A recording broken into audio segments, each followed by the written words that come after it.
for the other side, we're going to bring in Richard Socarides, who was so gracious talking to us. I don't know if any of you guys remember this during those critical and sometimes controversial Kagan confirmation hearings, where he was able to give us his perspective on Elena Kagan, having worked with her in the Clinton White House. Richard's also going to be able to talk to us about Proposition 8, something he's also the gay marriage, same-sex marriage ban that the federal judge struck down, something that he's also written quite extensively about. Richard, thanks for joining us. Hi, Jen. It's good to have you back. I'm sorry you're not in studio, but thank you for joining us by the phone. My pleasure. You listened to the Senator Sessions interview. Boy, they're really, you get the feeling that this is their last gasp, and I'm not surprised that the connection is made with this decision yesterday and the vote today. But they're really throwing everything at it, everything they've got left. And I thought Senator Sessions was really making more of an argument against the role of the judiciary than he was about same-sex marriage. Right, against the role of judges just getting involved in too many of these cases. In anything. These issues. Right, yeah, exactly. Well, let's talk about the opinion first, which I know you've had a chance to read. And obviously, I mean, greeted yesterday with tremendous joy in California, and then also a great amount of consternation and controversy, depending on where you come down on this. What's your take on the ruling? When you look at the ruling, it's going to be appealed. What's your take on that, and what do you think is going to happen on appeal? Well, the ruling is quite thorough and quite sweeping, and to get a sense of it, I read it last night on the computer, but this morning when I got to my office, I printed it out, and it lands on your desk with a thump. Well, it's 136 pages. I have it in front of me now. It's like you can't carry it around. It's like so thick, and much of it is single spaced. The judge the judge knew that he was writing for the ages and writing for posterity, I guess, and it's about as thorough a legal opinion that you would ever see. And it's obviously going to get a lot of scrutiny, and it was obviously written by someone who wanted it to withstand a lot of scrutiny. But I think it's really a moment for the gay rights movement in this country. I mean, it's the first time a federal judge in this kind of sweeping language has held that the Constitution prohibits discrimination against gays and lesbians based upon just their status. And this was the legal dream team that came together, Ted Olson and David Boies. Right, who by SS, of course, were on opposite sides in Bush versus Gore. Yeah. I mean, they've come together now in this case with an eye on the Supreme Court. And they put together a very simple case here, really, and a very simple argument. They got two couples who've been together each for over 10 years who were in love and wanted to get married, and they said that under the Constitution they couldn't be treated differently just because of their status, and the judge agreed with them.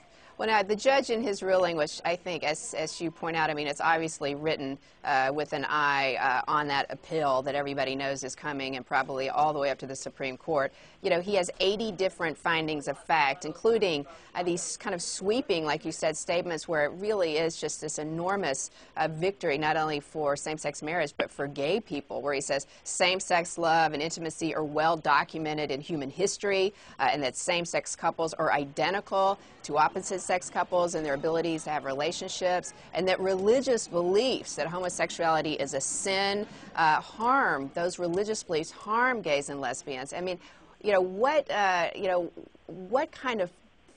does that mean, having those kind of strong findings of fact like that as this case unfolds? I think the point you're making is really a very important one, because I think that this decision will come to be seen about much more than just same-sex marriage. And of course, the battle around same-sex marriage is important, but it takes on its symbolic importance because it's a stand-in for something larger in society. Whether or not we're going to treat gays and lesbians as fully equal in every way, and whether or not sexual orientation issues are worthy of a civil rights struggle.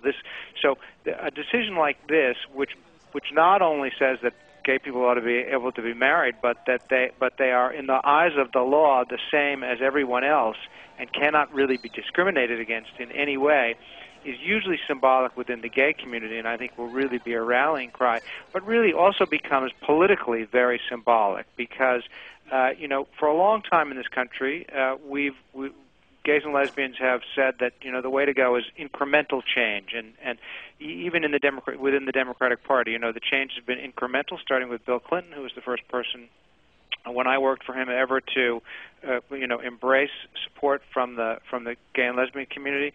But all along the way, it's been little bits and pieces here, little bits and pieces there. And President Obama, has been terrific in many ways and has said that he supports equal rights for gay people, but he doesn't support this, So I think you're going to begin to see people in the public sphere are no longer going to be able to take these nuanced positions on issues like this. You're either going to be for full equal rights as guaranteed by the Constitution, or you're not. So it's going to kind of force their hand. I mean, this decision you're saying could force politicians' hands to finally, come out of the closet on their views and really say what they think and vote the way that they really believe? Yes, and you see some of that already. Even before this decision, in some of the more progressive states, you see people coming out for this. But President Obama and the Democratic Party, especially in the next 2 years, not so much in the midterms, but in the next 2 years, face important challenges, because what are they going to say in their Democratic Party platform when the president runs again in 2012? They're going to have a platform that supports full equal rights, and they're going to have to be for this. And the president right now is not for this. Well, one of the things that when you were talking about the Dream Team and, Ted Olson and David Boies taking this case on, a lot of these gay rights groups didn't think this was a good strategy, that they don't think the Supreme Court is ready to go this far, that the court is not ready to recognize a constitutional right to same-sex marriage. This is all going to hinge on Anthony Kennedy. What do you think about that? Well, you're absolutely correct, and a lot of the established gay rights groups were very hesitant to endorse this early on, but I think that they've been mostly persuaded, and I think there's nobody in this country better than Ted Olson at predicting. Obviously you can't completely predict how the Supreme Court would come out, but I think that he and David Boies feel pretty good that they have a strong case before the Supreme Court, and I mean, it will probably be a 5-4 decision, but I think they think they're going to be on the right side of that, and nobody knows better than them. All right. Well, Richard, thanks so much. We really appreciate your joining us and look forward to having you back in the studio next time. Thanks, Jan. Thanks a lot. Bye-bye.